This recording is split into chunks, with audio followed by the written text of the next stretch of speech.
¿Qué tal, queridos amigos? Una alegría poder estar aquí para poder grabar este capítulo 12 de Apocalipsis. Hoy entramos en el Apocalipsis, ya hicimos Daniel 2, Daniel 7 y Daniel 8. Y ahora saltamos al Apocalipsis para ir armando el rompecabezas. Vamos a orar para que el Señor nos dirija en este tema tan importante.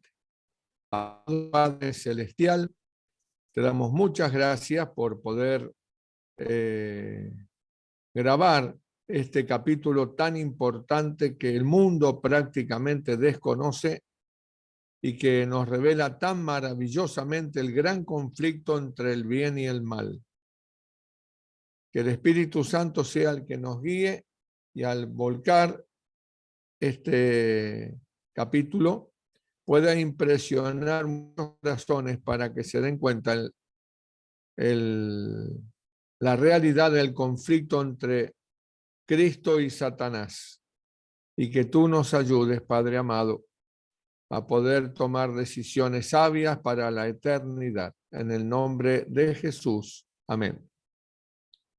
Muy bien, queridos amigos, hoy estamos colocando la lupa, ¿no es cierto?, en una porción más cercana a la segunda venida de Cristo y en los detalles que va a dar este capítulo tan Apocalipsis 12, versículo 1 y versículo 2. Allí vamos a abrir la Biblia en Apocalipsis 12, versículo 1 y versículo 2.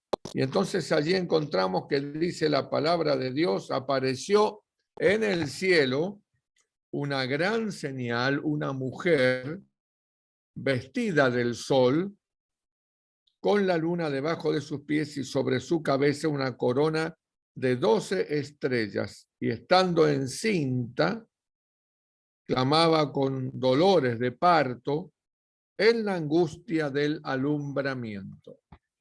¿A qué se refiere esto? Aquí encontramos muchos símbolos. Encontramos sol, luna, estrellas, una corona de estrellas. Encontramos que está parada sobre la luna. También encontramos que está vestida del sol. También encontramos que está encinta, embarazada, a punto de dar a luz. O sea, un montón de simbolismo. Nosotros ya hemos visto Daniel 2, Daniel 7 y Daniel 8.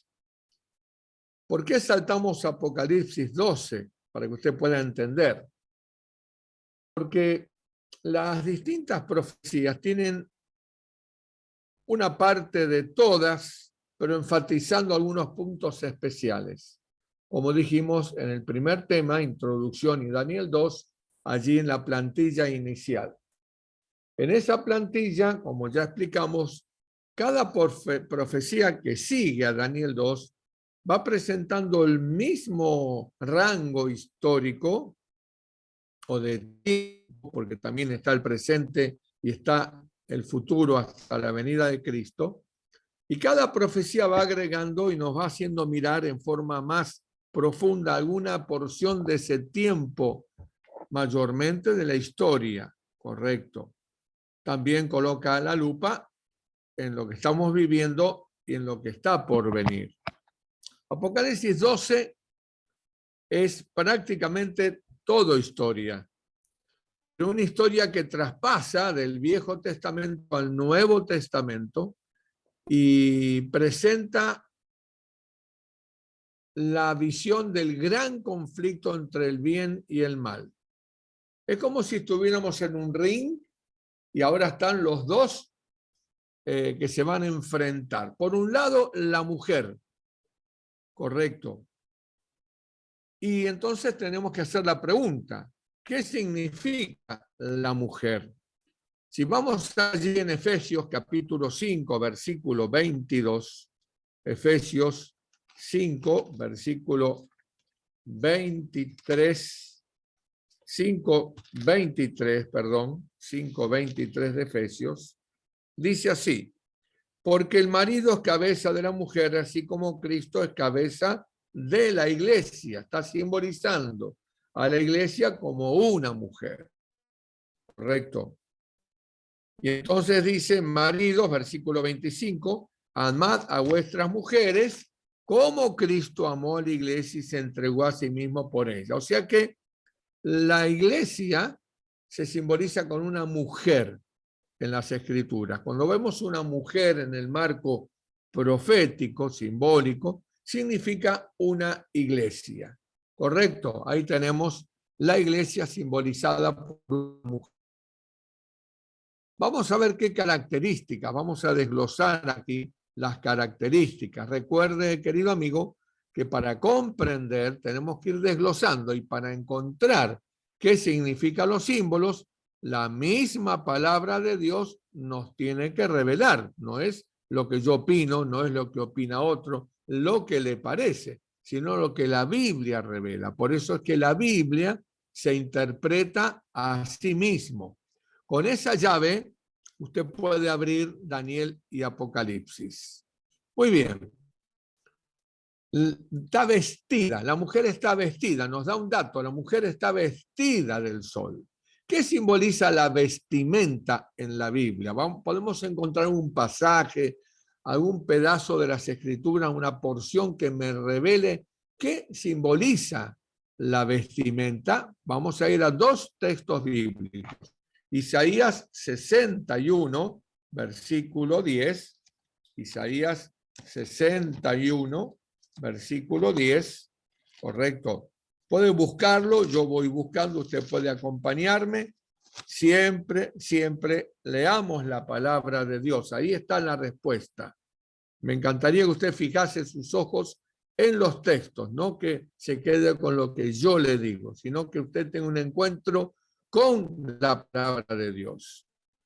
Y dice allí, en gran manera me gozaré en Jehová, mi alma se alegrará en mi Dios, porque me vistió con vestiduras de salvación, me rodeó de manto de justicia, como a novio me atavió, y como a novia adornada con sus joyas, porque la tierra produce su renuevo, y como el huerto hace brotar la semilla, su semilla, así Jehová el Señor hará brotar justicia y alabanza delante de todas las naciones. Otro texto más, Zacarías capítulo 3, después sacamos la conclusión. Zacarías capítulo 3, versículo 3 y 4. Dice allí, y Josué estaba vestido de vestiduras viles y estaba delante del ángel de Jehová. Y habló el ángel y mandó los que estaban delante de él diciendo, quitad de esas vestiduras viles. Y a él le dijo, mira que he quitado de ti tu pecado y te he hecho vestir de ropas de gala. O sea que la vestimenta tiene que ver con la condición espiritual de la persona. Tiene que ver con su pureza o su impiedad. Correcto. Entonces, la vestimenta tiene que ver con la condición espiritual. En este caso, esta iglesia, su condición espiritual, dice que está vestida del sol. Ahora, ¿qué es el sol? ¿A qué hace referencia el sol en la Biblia? Vamos a ver Malaquías, capítulo 4, correcto, versículo 2. Allí Malaquías está después de Zacarías. Malaquías 4, versículo 2, dice lo siguiente. Mas a vosotros los que teméis mi nombre, nacerá el sol de justicia y en sus alas traerá salvación. Está hablando de Cristo. Vendría el Salvador, traería salvación a la humanidad y se le llama el sol de justicia. La iglesia, esta iglesia simbólica de Apocalipsis 12, está vestida de la justicia de Cristo. ¡Qué maravilla! Justicia de Cristo. Está parada sobre la luna. ¿Qué simboliza, qué significa que la iglesia esté parada sobre la luna? Por ejemplo, si la iglesia quisiese referirse en la Biblia que está dominando a las naciones, la iglesia tendría que estar parada, ¿se acuerdan?, sobre las aguas. porque las aguas, ya estudiamos en Daniel, simbolizan muchedumbres, naciones, pueblos y lenguas. Pero en cambio esta mujer, la que está vestida del sol de justicia de Cristo, está parada sobre la luna. Salmo 119, 105, y dice así: lámparas a mis pies tu palabra y lumbrera a mi camino. La lumbrera mayor y la lumbrera menor. El sol, la lumbrera mayor, la luna, la lumbrera menor. Lámparas a mis pies tu palabra y lumbrera a mi camino. La iglesia se maneja por las escrituras. Su base, su cimiento es sobre la palabra de Dios. Y es muy interesante que Dios escogió la luna y no el sol, porque así como la luna refleja la luz del sol, si el sol de justicia es Cristo, nosotros estamos parados sobre la palabra de Dios, que es papel, es tinta, ¿correcto? Gente que quema Biblias, gente que las tira, pero no tiene luz propia, pero está reflejando la luz del sol de justicia que es Cristo.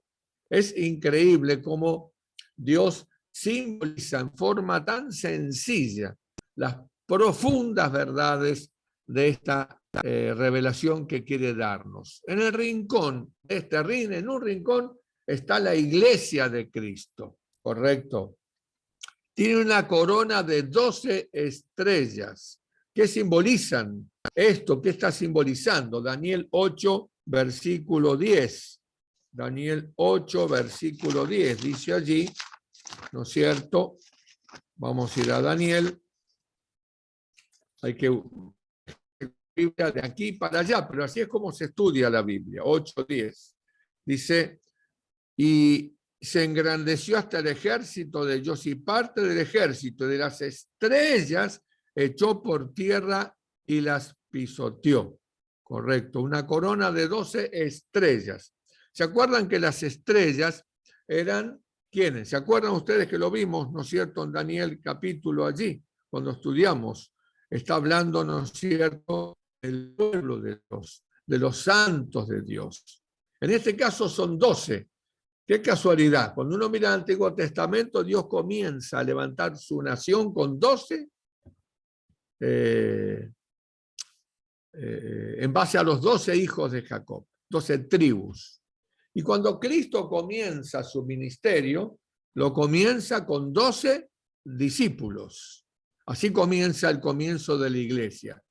Es interesante, correcto, que estos dirigentes o líderes, discípulos, profetas en su momento, dice que el momento histórico donde tenemos que colocar la lupa de esta iglesia, este pueblo de Dios que comenzó siendo llamado Abraham, para que salga de Ur de los Caldeos, y allí nómade con su gente y con sus siervos, Abraham, ¿no es cierto?, tuvo a Isaac, Isaac tuvo a Jacob, y Jacob tuvo 12 hijos, de donde salen las 12 tribus de Israel. De esas 12 tribus Dios va a levantar su nación, su pueblo, correcto, que termina, ¿cómo? ¿Se acuerdan ustedes? Terminan en Egipto, esclavos, y Moisés es levantado para sacar a las 12 tribus a Israel de Egipto. De allí la gran película Los 10 Mandamientos.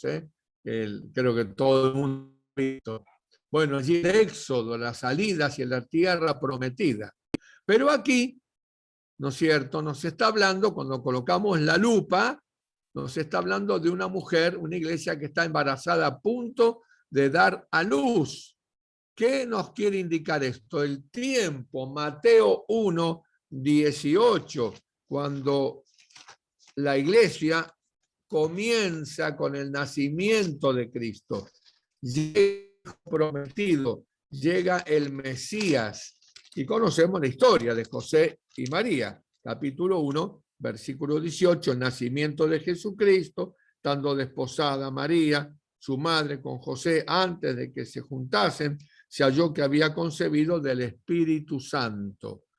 Allí nosotros encontramos el tiempo de la profecía en el nacimiento, porque está ya por dar a luz en el dolor de su parto, correcto. O sea que está hablando de la iglesia cristiana. No está hablando de la iglesia del Antiguo Testamento, sino ahora está hablando de la iglesia que da a luz al hijo varón, como dicen los textos que vamos a leer ahora. O sea, estamos en tiempo, nos ubica en la era cristiana. Y por supuesto, las 12 coronas son las 12 discípulos. Muy bien, vamos a ver esto.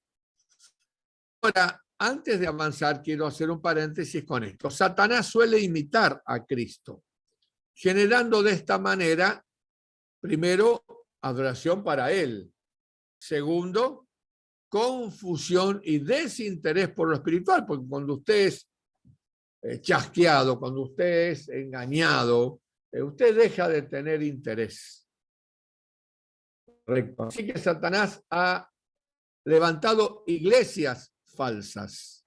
Y miren cómo lo presenta en este caso. En Apocalipsis, en el capítulo 17, aparece otra mujer. Apocalipsis, capítulo 17. Miren qué interesante. Vamos a comparar para que ustedes vean estas dos mujeres. Recuerde, Dios levantó Jerusalén, Satanás levantó Babilonia. Dios tiene sus ángeles, Satanás tiene sus ángeles. Dios tiene el 7 como su número especial, Satanás tiene el 6. Dios tiene sus profetas, Satanás tiene sus profetas. Dios tiene sus hijos a través de los cuales hace milagros, Satanás tiene sus siervos a través de los cuales también hace milagros. Allí cuando Dios le dice a Moisés, toma la vara y la vara se convierta en serpiente. Y entonces va Moisés a Egipto y para demostrar que viene el nombre del Dios de los cielos, tira la vara y la vara se convierta en serpiente. El faraón se ríe, dice la Biblia. Llama a sus magos. Estos magos tiran sus bastones y se convierten en serpientes. Satanás también puede... Cuidado. Esta es la mejor advertencia del cielo, porque nos presentan Apocalipsis la iglesia mentirosa, la iglesia levantada por el enemigo. Apocalipsis 17 y dice así. Vino entonces uno de las 7 ángeles que tenía las 7 copas y habló conmigo diciéndome, ven, y te mostraré la sentencia contra la gran ramera. No es una iglesia vestida de blanco, se le llama la gran ramera, la que está sentada sobre muchas aguas. ¿Vieron qué interesante? Esta mujer, esta iglesia, no está sentada sobre la luna, sobre la palabra de Dios, que irradia el sol de justicia. Está parada sobre muchas aguas, sobre los gobiernos de este mundo. Y todos los reyes de la tierra se postran ante ella y le adoran. Usted habrá visto eso en televisión muchas veces. Correcto. Esta iglesia la vamos a comparar con la iglesia de Apocalipsis 12. Y dice el versículo 2 del capítulo 17, con la cual han fornicado los reyes de la tierra. O sea, se han tergiversado de la verdad, han fornicado con creencias espurias, con creencias falsas, con doctrinas mentirosas. Y los gobiernos, los reyes de la tierra se la han comido esas mentiras. Y dice entonces, y los moradores de la tierra se han embriagado con el vino de su fornicación. Nos ha dado a beber, ha dado de beber al mundo doctrinas falsas. Y la gente se ha mareado con esas doctrinas, con esas tradiciones. Versículo 3. Y pone el espíritu al desierto y vi una mujer sentada sobre una bestia escarlata. La mujer sobre una bestia, sobre un poder terrenal. Versículo 4. Y la mujer estaba vestida, miren ustedes qué interesante, de púrpura, adornada de oro vestida de púrpura y escarlata, adornada de oro, de piedras preciosas, de perlas, y tenía en la mano un cáliz de oro, lleno de acciones y de la inmundicia de su fornicación. Yo creo que hay una sola iglesia mundial, prácticamente, la más reconocida, correcto, que tiene su vestimenta de púrpura y escarlata. Está llena de riquezas y tiene un cáliz de oro en su mano. Yo no voy no hace falta nombrarla, correcto, porque no queremos ofender, mostrar lo que la Biblia revela, porque Dios que nos ama nos acude, nos dice, te estoy mostrando con claridad el gran engaño que existe, para que despiertes, para que te des cuenta. La iglesia de Cristo está vestida del sol, la luna y las estrellas, símbolos celestiales. En cambio, la iglesia de Apocalipsis, capítulo 17, que es la iglesia de Satanás, tiene los emblemas de la tierra, porque es príncipe de este mundo, por lo tanto no puede más que brindar púrpura, escarlata, oro, piedras preciosas, perlas y un cáliz de oro. Esa es una iglesia que es madre de las rameras y de las abominaciones de la tierra. Es la iglesia levantada por Satanás. Es clarísimo, correcto. Tan claro, hecha por tierra la verdad, como dice Daniel 8. Prospera, crece, mas no con fuerza propia.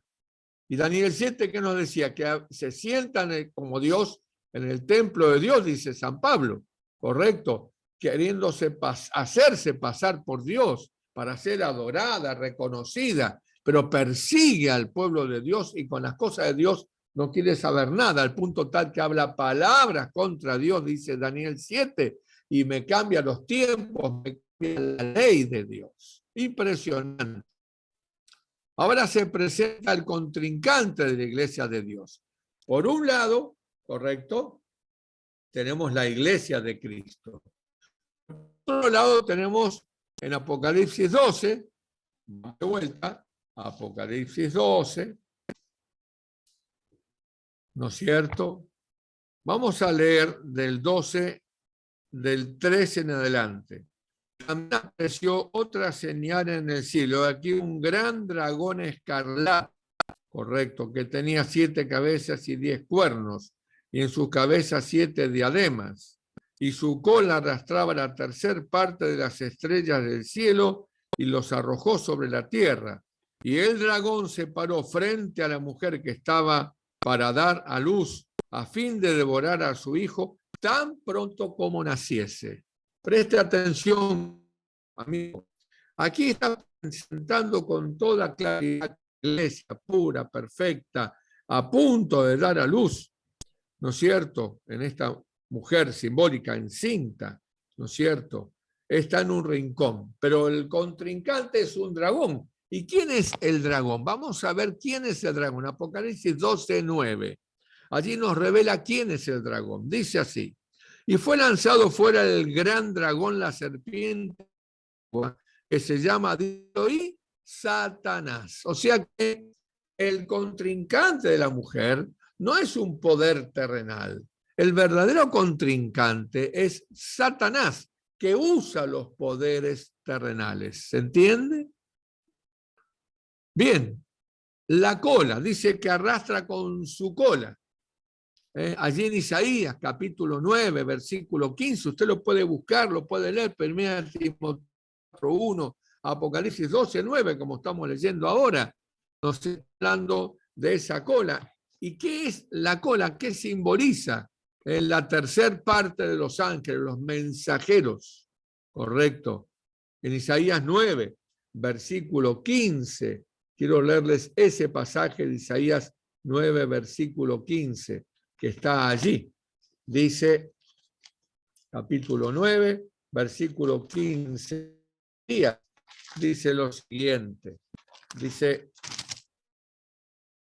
el anciano y venerable de rostro es la cabeza. El profeta que enseña mentira es la cola.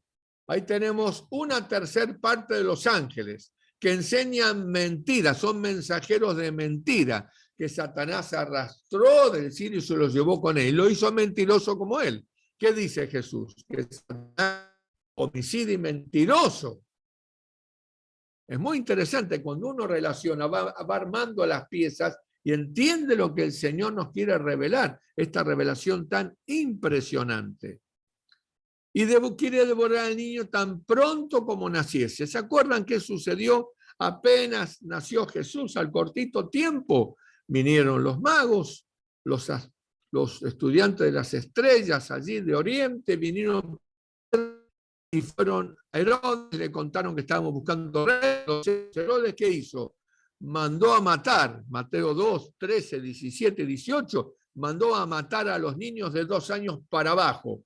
Porque ¿qué decía la profecía? Que trataría de destruir al niño tan pronto como naciese. De paso, amigo, le digo algo. Los decretos que sacan los reyes de esta tierra, los gobiernos de esta tierra, están siendo dados por el enemigo o por el Señor. Cuidado. ¿Qué espíritu guía la vida de una persona? Correcto. Cuando somos conscientes podemos escoger, pero si no, somos dirigidos normalmente por nuestra naturaleza ya pecaminosa. Entonces mandó matar a todos los niños que había en Belén y en todos sus alrededores. Así fue que un ángel del Señor apareció en sueños a José y le dijo: levántate y toma al niño y a su madre y huye a Egipto. Dios lo cuidó. Y el versículo 5 de Apocalipsis 2 dice entonces que y ella dio a luz un hijo varón que regirá con vara de hierro a todas las naciones, y su hijo fue arrebatado para Dios y su trono. No se cuenta nada del ministerio de Cristo. Lo que está presentando aquí claramente la profecía, miren el bosquejo, es que este niño que nació y murió fue arrebatado y llevado al cielo. Nada más, ¿correcto? Porque quiere que centremos la atención en el dragón y su persecución histórica a la iglesia. ¿Correcto? Apocalipsis 12, 6. Dice así: y la mujer huyó al desierto. ¿Qué significa desierto? La iglesia tuvo que huir a lugares desiertos donde pudo subsistir lejos de las multitudes durante el periodo de persecución. ¿Se acuerdan que duró cuánto? 1260 años. Ahí tenemos en el desarrollo, en la plantilla que tenemos ahí en la imagen: Babilonia, Medo-Persia, Grecia, Roma. Tenemos los 1260 años. ¿Se acuerdan? Daniel 7. Desde el 538 en que se creó el Tribunal de la Santa Inquisición. Y esto duró 1260 años, hasta 1798, año en que el general Berthier llevó cautivo al Papa el día de su cumpleaños, muriendo en la cárcel, y parecía que el poder papal se acababa. 1798 es 1260 años de persecución. Ahora, ¿cómo puede ser que un poder religioso persiga, mate, haga estragos? ¿Se acuerdan ustedes? Daniel capítulo 7, la carta que se escribe para destruir a los de Bohemia, al pueblo de los de Bohemia, no dejando a nadie vivo, porque eso no podría, eso sería para Dios y para la sede un motivo de orgullo increíble. ¿Cómo puede suceder esto? Bueno, Lucas 21, Jesús nos advirtió en Lucas capítulo 21 algo muy interesante. Allí, capítulo 21, versículo 11 y 12, dice lo siguiente: y habrá grandes terremotos y en diferentes hambre y pestilencia, y habrá terror y grandes señales del cielo. Pero antes de todas estas cosas, os echarán mano y os perseguirán y os entregarán a las iglesias, en ese momento se llamaban sinagogas, a las cárceles, y seréis llevados ante reyes y ante gobernadores por causa de mi nombre. ¿Cuándo ocurrió esto? En todo el periodo de la Inquisición, el famoso Tribunal de Inquisición. Es increíble, anticipado con lujo de detalle. Antes que venga el desastre final y Cristo se manifieste, serán perseguidos, llevados ante tribunales, correcto. Y Juan 16, versículo 2, es increíble lo que expresa, porque Jesús aquí en Juan 16, versículo 2 dice así: os expulsarán de las iglesias, y aún viene la hora cuando cualquiera que os mate pensará que rinde servicio a Dios. Y eso fue lo que sucedió. Mientras se torturaba una persona en un potro, por ejemplo, donde se les tiraba las piernas y los brazos hasta que se quebraran y se salieran del lugar, un sacerdote rezaba para que Dios pueda salvar el alma de la persona, para que jure de esa fe que para ellos era una herejía, porque no estaban dispuestos a adorar al poder papal, sino a seguir las escrituras conforme a como ellas se enseñaban. Impresionante.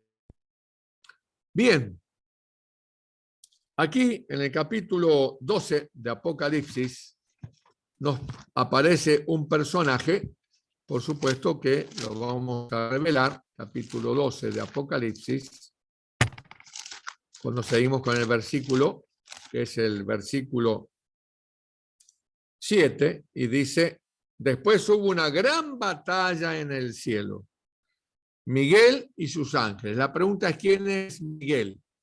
El que es como Dios, en hebreo, eso significa Miguel, el que es como Dios. Daniel 12:1, en el capítulo 12 de Daniel, volvemos a Daniel, fíjense cómo hay que manejar la escritura de aquí para allá. Es interesantísimo, apasionante, porque cuando usted, mira este pedacito, mira este versículo, ahí entendí ahora, porque un texto echa luz sobre otro texto. Y Apocalipsis 12:1 dice lo siguiente: en aquel tiempo se levantará Miguel, el gran príncipe. Bueno, ¿se acuerdan ustedes? Ya vimos en Daniel que en Josué, perdón, que cuando Josué se encontró con ese ser guerrero, dijo: ¿qué vienes? ¿Tú eres de los nuestros o estás en contra? Y entonces Jesús, que estaba vestido de guerrero, le dice a Josué: mas yo como príncipe del ejército de Jehová he venido. Y Josué se postra frente a Jesús, dándole el cielo ese aval, ese empuje a Josué para su primera misión que tenía de llevar a Israel a Canaán y el apoyo, correcto, frente al compromiso de destruir Jericó y los cananeos que estaban allí, los pueblos que que dominaban todo el territorio que Dios le quería dar a Israel. O sea que el mismo Jesús se presentó como guerrero diciendo: yo soy el príncipe de parte de los hijos de tu pueblo. Y aquí está el gran príncipe que está de parte de los hijos de tu pueblo. Será tiempo de angustia. Nunca fue de que hubo gente hasta entonces, pero en aquel tiempo será libertado tu pueblo. ¿Cuándo será libertado el pueblo de Dios? Cuando Cristo regrese en esa segunda venida, de la cual tenemos más de 1000 versículos en el Nuevo Testamento que nos dan esa esperanza, correcto, de que Cristo volverá. El gran príncipe que está de parte de los hijos de tu pueblo, Miguel. Miguel y sus ángeles luchaban contra Satanás y sus ángeles. Pero dice Apocalipsis capítulo 2, versículo 7, después hubo una gran batalla en el cielo.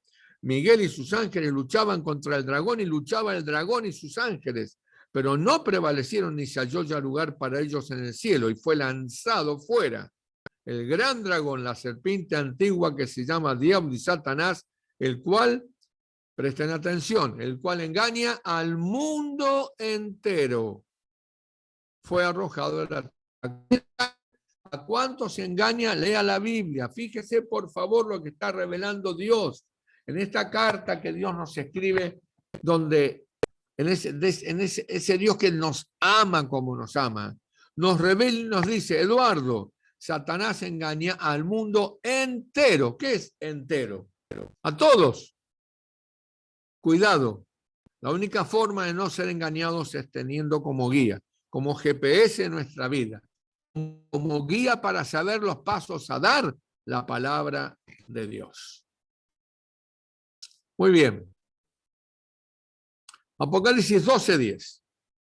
Entonces oí una voz en el cielo que decía, ahora ha venido la salvación, el poder y el reino de nuestro Dios y la autoridad de su Cristo, porque ha sido lanzado fuera el acusador de nuestros hermanos, el que los acusaba delante de nuestro Dios día y noche. Quiero expresar algo muy especial sobre este pasaje, por favor.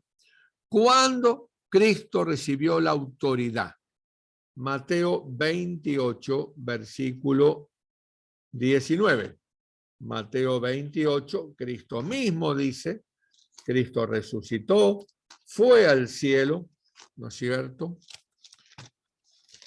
Fue aceptado su sacrificio por el Padre y volvió a la tierra, ¿correcto?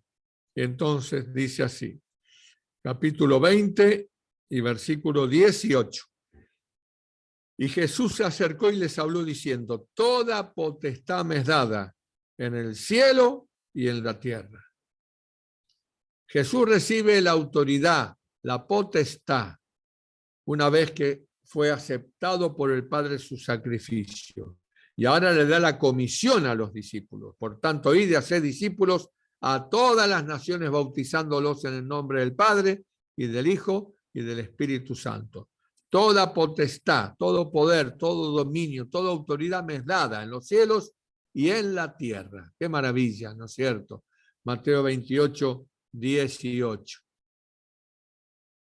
Entonces, cuando vamos a Apocalipsis 12, versículo 10, está diciendo, Juan oye una gran voz en el cielo que dice, ahora ha venido la salvación, el poder y el reino de nuestro Dios y la autoridad de su Cristo. O sea, Cristo ya venció, ya murió, ya resucitó, ya se presentó frente al Padre y ahora vuelve con la autoridad y el poder.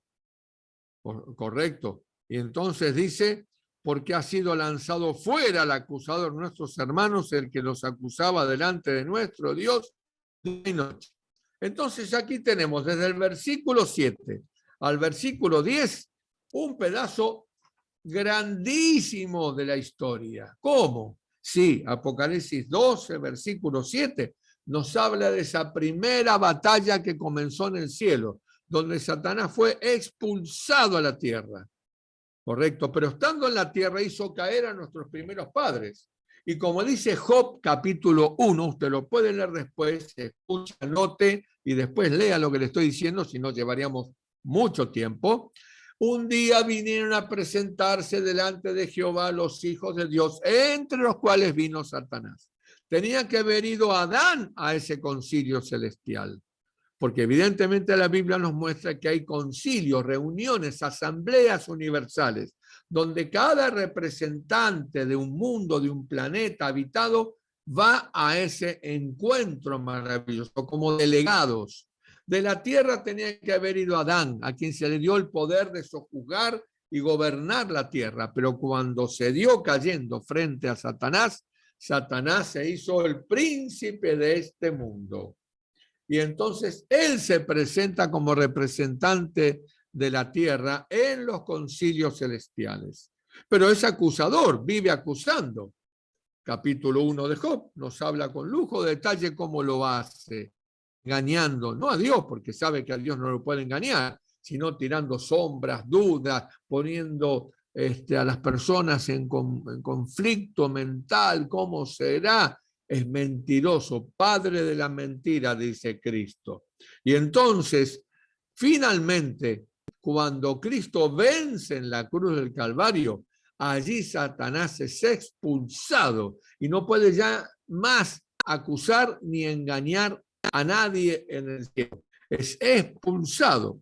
Por eso dice el versículo 10, ahora ha venido la salvación, porque Cristo ya venció y resucitó, el poder y el reino de nuestro Dios y autoridad de su Cristo, porque ha sido lanzado fuera el acusador de nuestros hermanos. Desde que fue expulsado del cielo allá, antes que Dios cree a Adán y Eva, fue expulsado del cielo. Dios crea a Adán y Eva. Satanás viene ahí y los hace caer. Desde allí tiene entrada al cielo de vuelta como representante de la tierra y allí vive acusando y acusando y acusando. Si usted va allí a Zacarías capítulo 3, va a encontrar ese cuadro. El sumo sacerdote Josué que representa a Israel frente al ángel de Jehová y a su mano derecha dice Satanás acusándole que tenía ropas sucias. Un texto que leímos hace un rato cuando veíamos la vestimenta que simbolizaba de la parte espiritual de la persona, correcto, al principio del video. Pero allá si usted lee todo el capítulo ese, va a encontrar que Satanás está acusando a Israel en la persona del sumo sacerdote Josué. Lo está acusando, ¿no es cierto? Porque, por supuesto, tenemos pecados y faltas, pero Cristo hace quitar las ropas sucias y nos viste con vestiduras blancas de la pureza, la justicia de Cristo. Por eso la iglesia está vestida de la justicia de Cristo. Es tan maravilloso cuando uno comprende esto, amigo querido. Así que ahora Satanás, al matar a Cristo, se le cae la máscara y es expulsado del cielo. Y entonces dice, versículo 11, y ellos le han vencido por medio de la sangre del cordero y la palabra del testimonio de ellos y menospreciaron sus vidas hasta los seguidores de Cristo. En la historia cristiana han menospreciado su vida hasta la muerte. En el Coliseo romano, siendo devorados por las fieras, en las persecuciones, en los valdenses, los hugonotes y distintos pueblos que quisieron mantener su fidelidad al Señor, fueron perseguidos y masacrados por poderes levantados por Satanás, vestidos de religiosidad, pero en el fondo, instrumentos para destruir al pueblo de Dios que quiere guardar los mandamientos de Dios. Entonces el versículo, a ver, voy a poner aquí, ¿no es cierto? El Coliseo, los cristianos siendo devorados por las fieras, las hogueras, correcto. Pero ellos le han vencido, porque la muerte, dijo Jesús, es un sueño. Pero dijo ahí en Juan 11:25, yo soy la resurrección y la vida. El que cree en mí, aunque esté muerto, volverá a vivir. Y estos hijos de Dios que murieron, entregaron su vida, fueron despedazados, volverán a la vida cuando Cristo regrese. ¡Qué belleza! Apocalipsis 12 justamente nos presenta aquí el diablo ha descendido a vosotros con gran ira. Miren el versículo 12 del Apocalipsis. Por lo cual alegraos cielos y los moradores de ellos. Pero hay de los moradores de la tierra y del mar, las naciones, pueblos, muchedumbres, todos, porque el diablo ha descendido a vosotros con gran ira, sabiendo que tiene poco tiempo. Satanás sabe que al resucitar Cristo perdió su reino. Cristo venció la muerte. Así que ahora él sabe, es expulsado del cielo por segunda vez, ya no puede entrar, pero entonces cae sobre la iglesia, correcto, para destruir absolutamente al pueblo de Dios. Así que, cuando Satanás vio que había sido arrojado de la tierra, persiguió a la iglesia que había dado luz al hijo varón. En la historia bíblica, Satanás siempre se manifestó a través de los poderes que sometieron al pueblo de Dios. Babilonia, Medo-Persia, Grecia, Roma, el cuerno pequeño, el poder, la Roma imperial y la Roma papal. Y ahora, cuando está por nacer el hijo, Satanás está listo para destruir todo lo que tenga que ver con el Hijo de Dios y con el pueblo de Dios. Cuando no pudo ya con Cristo, ¿con quién se la agarra? Se la agarra con los hijos de Dios, porque a nadie puede hacer sufrir más que a un padre cuando le tocan sus hijos, correcto. Ahora dice entonces el versículo vamos al 14. Y se le dieron a la mujer, ya que el versículo 13 dice, cuando vio el dragón que había sido arrojado a la tierra, que ya no tenía entrada al cielo, persiguió a la mujer, versículo 13, Apocalipsis 12, persiguió a la mujer que había dado a luz al hijo varón. O sea que esta iglesia que vemos aquí, cristiana, esta iglesia cristiana que usted ve en la pantalla, es perseguida por este poder diabólico constantemente para destruirla. ¿Y qué sucede entonces? Se le dio a la mujer las dos alas de la gran águila, velocidad, para que volase rápido de delante de la serpiente, Satanás, la serpiente antigua que se llama Diablo y Satanás, versículo 9 de Apocalipsis 12. Y el versículo 14 sigue diciendo, para que volase de delante de la serpiente al desierto, a su lugar, donde es sustentada por un tiempo, tiempos y la mitad de un tiempo. Qué interesante. Está contándonos, miren ustedes cómo la lupa va mostrando, qué maravilla. En Daniel 7, segunda parte, hablamos de tiempo, tiempos y medio tiempo. Sacamos las cuentas que llegamos a 1260 años de persecución, la época de la Inquisición.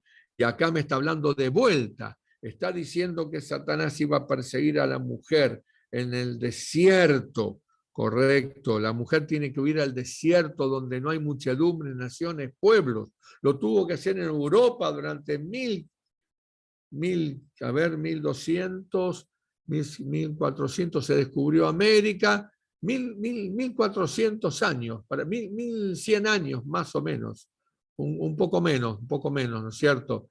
1260 años, estamos hablando de 800 años más o menos, 900 años, que los europeos, los que querían seguir a Dios, América no existía, los que querían ser, y encontraron las montañas en el desierto, donde no había muchedumbre, naciones, pueblos, ¿no es cierto? Encontraron un lugar tranquilo para adorar a Dios conforme a sus conciencias, pero cuando se descubre América, en 1492, comienza entonces a irse de Europa y buscar tierras donde se podía adorar a Dios libre de conciencia. Apocalipsis 12, 14 dice así, se le dieron a la mujer, a la iglesia, las dos alas, velocidad, ¿se acuerdan? Las alas del leopardo, las alas del león, para que volase delante de Satanás, se huyese de Satanás, al desierto. ¿Por qué al desierto? Ahora vamos a ver eso. Donde es sustentada por tiempo, tiempos y medio tiempo. Vamos a ver esto. Dividimos la tierra en dos. La parte arriba y la parte de abajo. Y que tiene que ver también con si hacemos un mapa mundi. Ahí tenemos el viejo mundo, correcto. Allí surgió Babilonia, Medo-Persia, Grecia, Roma, el cuerno pequeño, ¿no es cierto? O sea, el papado. Todos estos poderes, estas bestias, surgen del mar, donde había muchedumbre, naciones, pueblos y lenguas, correcto. Tanto Babilonia como Medo-Persia, como Grecia, como Roma.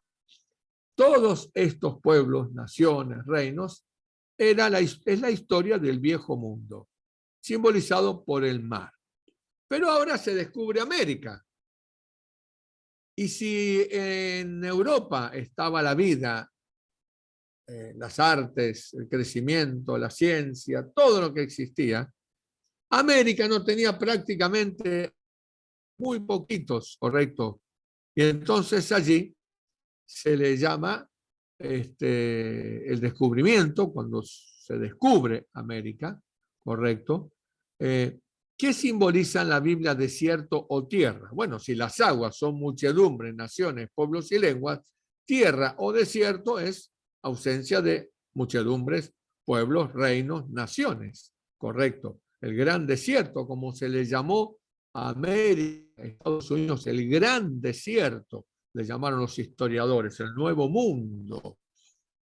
Allí en Apocalipsis 12, versículo 13 al 16, quiero leer ahora todo junto para hilar y seguir. Acompáñeme al versículo 13 de Apocalipsis 12.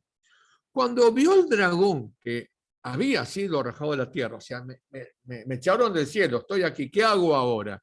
Bueno, odio tanto a Cristo, no lo puedo tocar a él porque ya no puedo entrar ni al cielo, que me la voy a agarrar con los hijos de Dios. Así que una gran persecución, todas sus fuerzas puestas contra la iglesia. Por eso Apocalipsis 12, impresionantemente, nos presenta un ring con dos contrincantes. En un rincón la iglesia vestida del sol, en otro rincón el dragón. Esa es la batalla, correcto.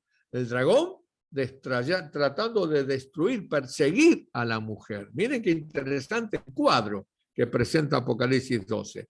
Entonces dice, versículo 14, 15 y 16, se le dieron a la mujer las dos alas de la gran águila para que volase delante de la serpiente al desierto, a su lugar, donde es sustentada por un tiempo, tiempos y la mitad de un tiempo. Y la serpiente arrojó de su boca tras la mujer aguas como un río, para que fuese arrastrada por el río.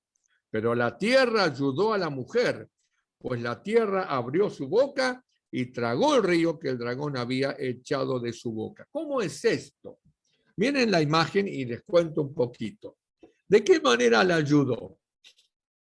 El descubrimiento de América en 1492 dio a los cristianos a adorar conforme a sus conciencias una tierra de libertad para cumplir sus anhelos tan soñados. En la tierra, donde ellos habían logrado conquistar, podían adorar a Dios conforme a sus conciencias y encontraron oportunidad de hacerlo ahí, en América, el gran desierto, caracterizado por la falta de agua, de muchedumbre, naciones, pueblos y lenguas. Justamente estas tierras despobladas dieron a la iglesia de Dios la oportunidad de servirle con libertad como hacía siglos no disfrutaban. Así los hijos de Dios encontraron paz y, ¿no es cierto?, libertad de conciencia. Aunque la paz no duraría mucho, el hecho de tener libertad de conciencia ya era para ellos como tocar el cielo. Correcto. Bien, aquí tenemos la mujer, huye al desierto. Ahí tenemos la iglesia. ¿Qué hace la iglesia? Miren, se viene a América. ¿Qué hace el dragón? Se fue a hacer guerra contra el resto de la descendencia. Así que también vino a hacer una guerra abierta contra la iglesia, la persecución contra el pueblo de Dios que quiere guardar la palabra de Dios. Es impresionante esto. Ahora escuche, qué interesante. Apocalipsis 12, 17. Entonces el dragón se llenó de ira contra la mujer. O sea, Satanás se llena de ira contra la iglesia. Y se fue a hacer guerra contra el resto de la descendencia de ella. Los que guardan los mandamientos de Dios y tienen el testimonio de Jesucristo. Dos características tiene en Estados Unidos un movimiento que Dios levantaría. Tiene que guardar los mandamientos de Dios y tener el testimonio de Jesucristo. Vamos a ver estas dos características. La iglesia que quiere obedecer a Dios, porque guarda ¿qué cosa? Los mandamientos de Dios. Y tiene ¿qué cosa? El testimonio de Jesús. ¿Qué significa el testimonio de Jesús? ¿Qué es el testimonio de Jesús? ¿Correcto? Vamos a ver aquí el testimonio de Jesucristo. ¿Qué es el testimonio de Jesús? Apocalipsis 19, versículo 9 y versículo 10 nos revela qué es el testimonio. Uno puede decir, bueno, la vida de Cristo, no, la iglesia tiene el testimonio de Jesús. Bueno, sí, tiene el testimonio que Jesús le dejó. No, eso es una interpretación nuestra.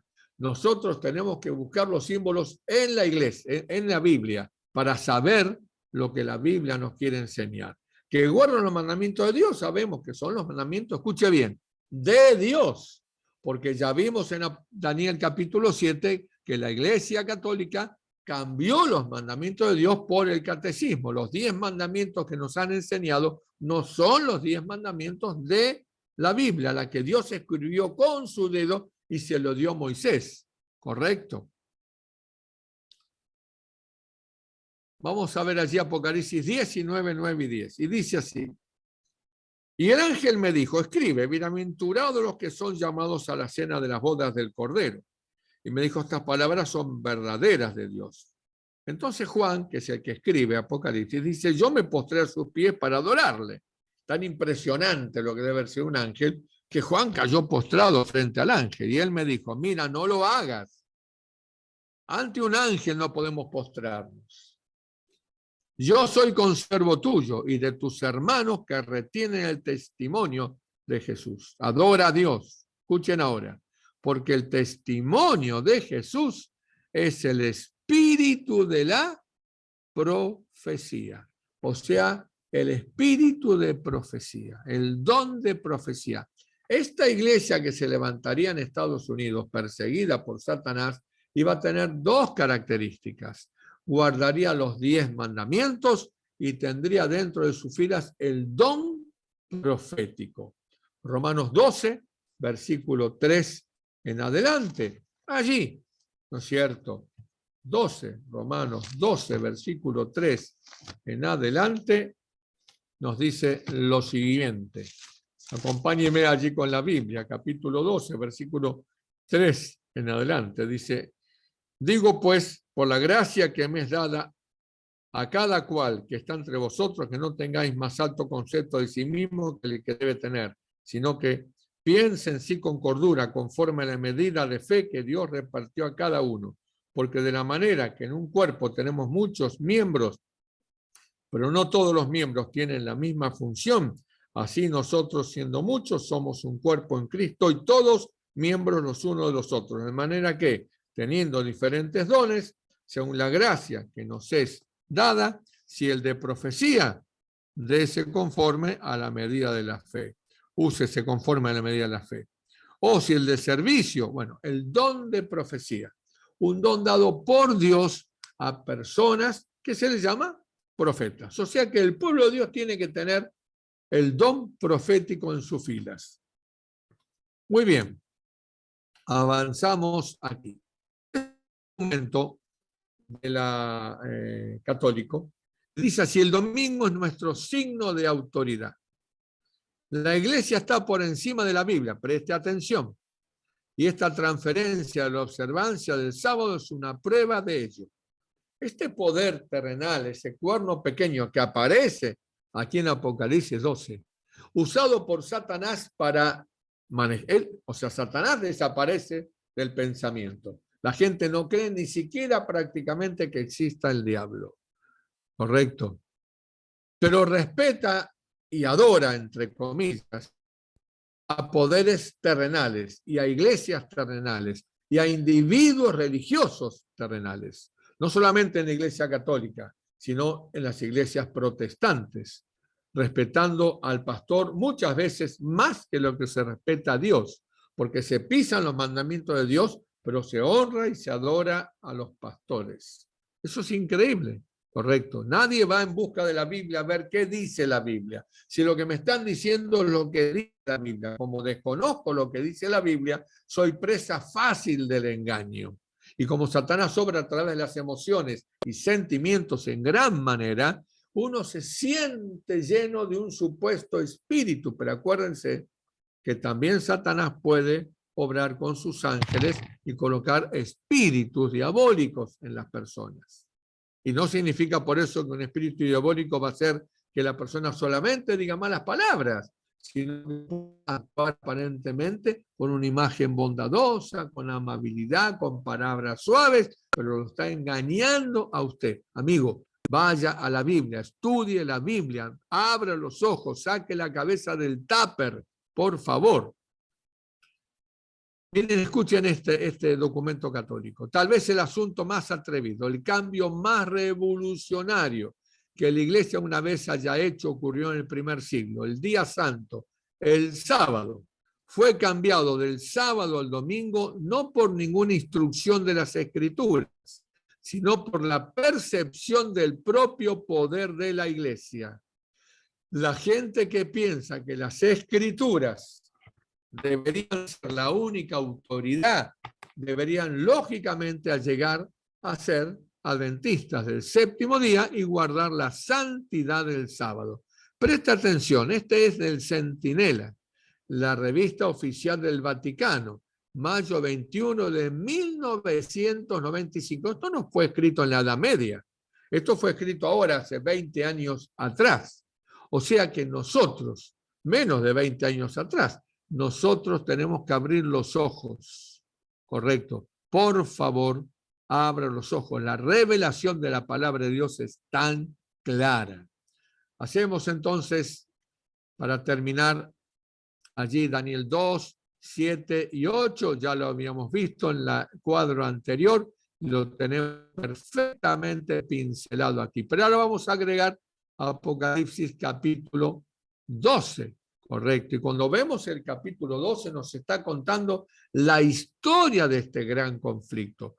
Un poder diabólico que está persiguiendo a través de Satanás al pueblo de Dios en toda la historia. Lo hizo con Israel a través de someterlo bajo el imperio babilónico, después bajo el imperio medo-persa, después bajo el imperio griego, después bajo el imperio, la Roma imperial, y finalmente a través de una persecución de 1260 años a través del papado. Pero el pueblo de Dios se levantaría, ¿correcto? Y tiene una obra que hacer para compartir esta verdad maravillosa del pronto regreso de Cristo y dando testimonio de obedecer los mandamientos. Y lo cuarto, el sábado, que fue arrancado allí de cuajo en el catecismo y transformado en 4 palabras: santificar la fiesta, 3 palabras. Querido amigo, querido hermano, que el Señor pueda obrar en nuestros corazones para que podamos despertar a esta revelación. Yo no sé, Dios más claro no lo puede expresar. No podemos decir que Dios no nos advirtió, no podemos decir que no sabíamos, no podemos decir que no está para estudiar. Tampoco le estoy diciendo que crea todo lo que le digo, investíguelo, profundícelo, averígüelo. Hoy es fácil, hoy tenemos internet, hoy tenemos los libros, tenemos las posibilidades, todo esto ya es historia, está corroborado, pero la Biblia sigue avanzando porque muy pronto el Señor Jesús regresará. ¿Qué haremos? Bueno, yo ya decidí lo que voy a hacer. Mi vida está entregada al Señor todos los días y espero aquel día cuando el Señor regrese en gloria y majestad. Estas profecías son para motivar, para alentar, para hacernos dar cuenta que Dios no nos ha dejado en la ignorancia, nos ha dado una tremenda lupa para investigar con lujo de detalle y profundizar y descubrir cómo, como decía perfectamente el presidente Washington, la historia no es nada más ni nada menos que el rollo de las profecías desenvuelto. Te invito a estudiar para la próxima vez Apocalipsis capítulo 13. Vamos a orar para que el Espíritu Santo obre en nuestros corazones y nos motive a seguir estudiando la palabra de Dios. Amado Padre, muchas gracias por poder tener estas revelaciones tan impresionantes. Hay unos detalles que no tratamos porque es muy largo, pero básicamente una pincelada rápida para comprender el hilo de la historia del gran conflicto y las revelaciones que gracias porque no nos dejaste en la ignorancia. Gracias porque nos has mostrado con lujo de detalle el gran engaño existente y nos invitas a que nosotros podamos tomar decisiones por ti, por ese Cristo que entregó su vida por nosotros y para esa salvación que Él ha preparado para nosotros. Que pueda ser así en nuestros corazones. Anímanos a seguir estudiando e investigando. En el nombre de Jesús. Amén. Gracias, queridos amigos. Que Dios los bendiga y que puedan tener un día lleno de bendiciones.